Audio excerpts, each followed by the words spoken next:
Vous pensez qu'un massage tantrique est un moment forcément intense?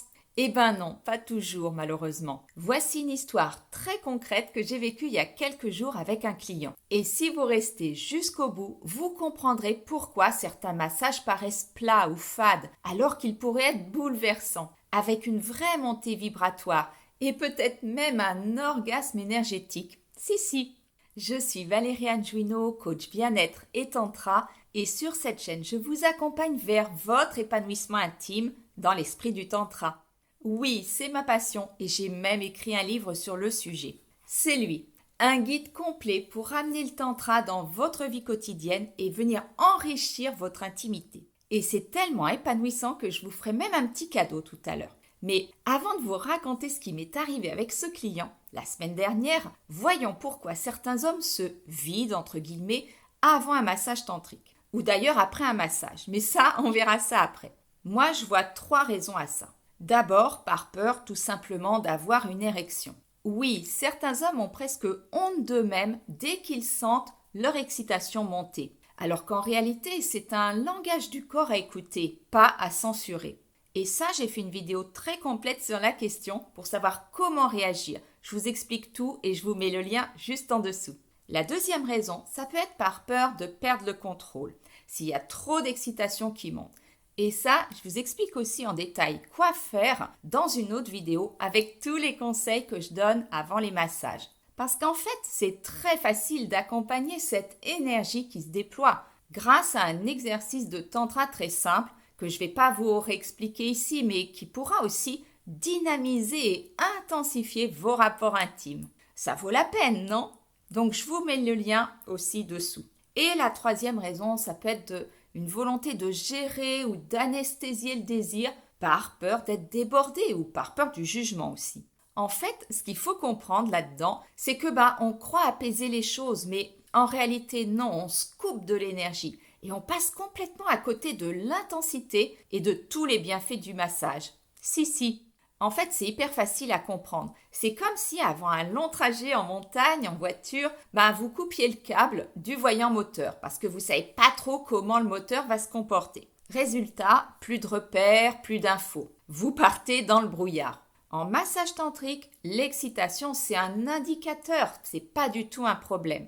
Et elle peut même être canalisée et transformée si on sait comment faire. Et là, la semaine dernière, ce client, je le masse. Le massage, il n'était pas folichon, hein. On va pas se voiler la face. Et à la fin, il me dit qu'il avait fait ça. Et moi, je suis pas contre, hein. Il y a même des cas où ça peut être nécessaire. Dans certains cas très précis, par exemple, si vous avez beaucoup d'énergie et qu'elle devient très vite, très envahissante, parce que ça s'apprend à la canaliser. J'ai d'ailleurs fait aussi une autre vidéo, je vous mets le lien aussi, pour apprendre justement, pour s'entraîner. Et là, dans ce cas-là, oui, ça peut être utile, en effet. Mais pas tout le temps, parce que, par exemple, ce client, s'il revient la prochaine fois, je lui dirai de ne pas le faire. Je lui conseillerais en tout cas, après, il fait ce qu'il veut, bien sûr, mais c'est dommage, parce que, comme ça, il verra si les choses ont évolué. Parce que oui, les massages tantriques, en fait, ils aident à réguler, à harmoniser l'énergie. Et si vous le faites à chaque fois, non, c'est pas intéressant. Vous allez vous enfermer dans un fonctionnement qui est limité, alors que vous pourriez vivre des expériences juste extraordinaires. Parce que oui, le fait de se vider, entre guillemets, je suis obligée d'utiliser des mots comme ça pour pas choquer YouTube. Pour moi, ça a 4 inconvénients. Voici ce que vous perdez. Déjà, une baisse du niveau énergétique global, pas juste sexuel. Ce qui fait qu'il y a beaucoup moins d'énergie qui peut circuler, ça sera donc beaucoup moins intense. En plus, il y aura moins de présence, moins de sensations fines. Et ça devient un massage plaisir classique, plus superficiel. Et en fait, beaucoup moins intéressant. Vous restez en bas, dans la zone génitale, au lieu de faire circuler vraiment l'énergie au maximum. Une petite nuance néanmoins, pour les gens qui ont vraiment beaucoup d'énergie, ça arrive. Et dans ce cas-là, il en reste et elle va circuler. Ça peut être l'occasion, comme je l'évoquais tout à l'heure, d'apprendre à l'apprivoiser, mais encore faut-il être dans cette conscience-là. Et là, oui, ça peut aider, mais de manière provisoire, faut pas s'enfermer là-dedans. Vous l'avez compris. C'est pas le but du tantra. Le tantra, c'est un chemin vers plus d'épanouissement et en laissant sa propre énergie se déployer. Maintenant, vous vous demandez peut-être, mais concrètement, comment je fais si l'énergie, elle devient envahissante? Donc voyons en détail ce qu'on peut faire à la place. Déjà, pendant le massage, c'est respirer, ralentir. D'ailleurs, je prends le temps d'expliquer tout ça en détail avant le massage. Et je vais même vous faire une vidéo tellement c'est important. Donc abonnez-vous pour pas louper ça. Et déjà, si vous respirez, que vous faites de l'espace, que vous arrivez à vous détendre, ce sera beaucoup plus facile d'accueillir cette énergie comme une vague à surfer et pas comme une tension à faire disparaître. Et évidemment, de mon côté, j'ajuste, j'accompagne l'énergie, j'aide à la canaliser, à la diffuser pour que la personne se sente dans les meilleures conditions à chaque instant. Pour moi, en fait, quand je fais un massage, c'est comme jouer d'un instrument de musique. Si ça respire pas, si le corps est tout crispé, par exemple pour se retenir, ça fait comme si l'instrument de musique, il avait une toute petite caisse de résonance. Tandis que si vous amenez du souffle, de la détente, de l'accueil, ça va pouvoir accueillir tout ça. Et l'énergie va pouvoir se déployer. Je vous assure que ça fait toute la différence. J'ai d'ailleurs une dame il n'y a pas longtemps qui a vécu ça et elle m'a dit après le massage la chose suivante.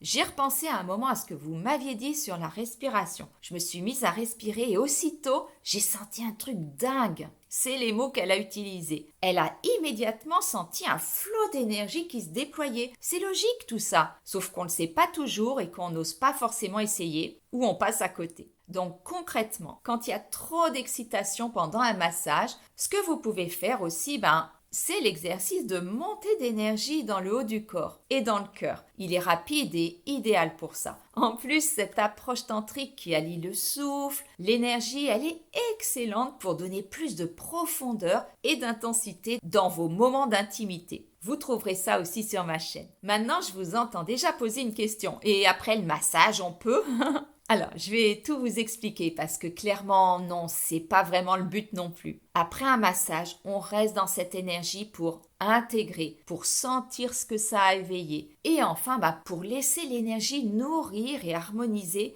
plein d'autres aspects dans notre vie. Parce qu'un massage tantrique, c'est vraiment un massage particulier. Il y a un avant et un après. Le vrai objectif d'un massage tantrique, c'est pas de prendre du plaisir, non. C'est pas de bip ou d'évacuer, non. C'est de ressentir, d'explorer et de transformer. L'énergie ne s'éteint pas, elle circule et ça se ressent. Ça peut même être très très intense, bien plus qu'un plaisir habituel. Voilà, j'étais heureuse de partager cette expérience avec vous et d'aborder cette question souvent taboue, il faut le dire. Et si maintenant vous souhaitez aller plus loin dans l'exploration du tantra, un chemin d'épanouissement vraiment merveilleux, je vous offre en bonus un extrait de mon livre « Incarner le tantra ». Un guide complet pour se familiariser et explorer cette voie. Et si vous avez besoin d'un coup de pouce ou si vous souhaitez un accompagnement personnalisé, je propose chez moi dans la Drôme ou en visio aussi des séances d'accompagnement et des ateliers tantra. Je vous souhaite de magnifiques explorations et je vous dis à très bientôt pour continuer à cheminer ensemble